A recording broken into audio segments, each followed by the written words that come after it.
Шинэ Монгол бүрэн дүнд сургуулийн 10 дугаар ангийн сурагч Инхчин 3 дугаар ангид байхдаа гүнжийн үлгэрүүд цуврал номныхоо анхны цувралыг орчуулан гаргаж байжээ. Тэрээр өдөр бүр 5 англи үг цээжилж 5 хуудсыг орчуулдаг байсан байна.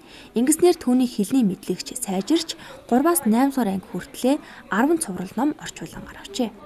Намайг жоохон байхад би хэл нэлээд сүүл орсон. Тэгээ манай хэл ороогүй байсан мөртлөө өөрөө ингээд ойлгодог. Тэгээ манай ээж жоохон байхад ингээд англиар ах би хэлд орсон болохоор англиас монгол руу ингээд үлгэр уншиж өгдөг гэсэн. Тэгээ өөр нэг гүнж болсон юм шиг мэдрэмж төрдөг байсан болохоор өөрөө бусад охтуудад бас тийм мэдрэмж төрүүлэх хүсээд орчуулах санаа гаргасан байгаа.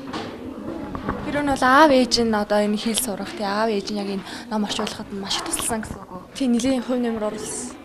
Өнөө төрөд яг онцлог нь яг юу юм бэ? Одоо 1-ээс 10 цуврал гэж байна шүү дээ, тий. Анх 3 дугаар ангид чинь маш бага байсан гэсэн үг шүү дээ.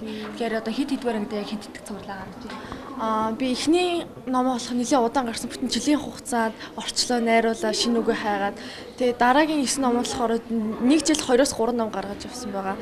Тэгээ онцлог нь гэвэл одоо ингээд энэ номлын бусад комик бүкнүүдийн адил яг ингээд нэг үйл явдал биш. Нэг номонд ойролцоо 3-аас 4 өөр үлгэрүүд багтсан байдаг. Тэрүүгээр онцлог гэж бодож байна. Тэгэхээр одоо чиний хувьд бол одоо үеийнхнээсээ бас нэлээд одоо нэг олох юм ч юм уу өмнө явж ингэж ойлгож болох нь шүү дээ. Тэгэхээр одоо хичээлээ ч юм уу ер нь яг хүн зориг тэмүүлэлтэй байх нь одоо чам ямар ашигтай гэж боддог вэ ч юм уу. Яг үеийнхээ хүмүүсд чи яаж юу гэдэг юм бэ? Одоо манай үеийнхэн болохоор ингэ чөлөө цагаа жоохон үр бүтээлгүй өнгөрөөх байд. Би өөрөө ч гэсэн хаяа тэгдэг л дээ.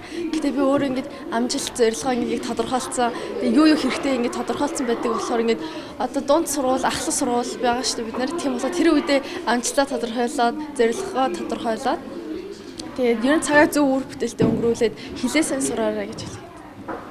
Мөн Инхчин охин охид хөвгүүдийн хийх ажлын жагсаалт гэдэг номыг саяхан гаргасан байна. Энэ ном нь үе тэнгийнхээ хүүхдүүдэд хэрхэн цагаа үр бүтээлтэй өнгөрөөхийг зөвлөсөн дадлаг ажлын ном гинэ. Ер нь болохоор би багасаа ингээд хийх ажлаа ингээд бүгдийг жагсаадаг гэсэн. Тэгээд одоо өдөрт тиймд одоо аягаа хичээлийн 5 шинэ үйл хэллийн бүгдийг гаргадаг гэсэн.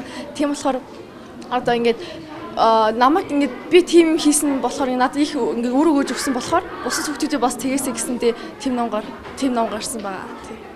Тэр нь одоо ямар ач холбогдолтой? Цагаа зөв төлөвлөөд ингээд суул цаг гаргахгүй байдлаар цагаа зөв төлөвлөөд тэгээд үр бүтээлтэй цагийг өнгөрөх тухай. Ийхүү 10 дугаар ангийн сурагч 10 цуврал ном орчуулан гаргаж нэг номыг өөрөө санаачлан биедан гаргахад нь үнэхээр бахархууштай.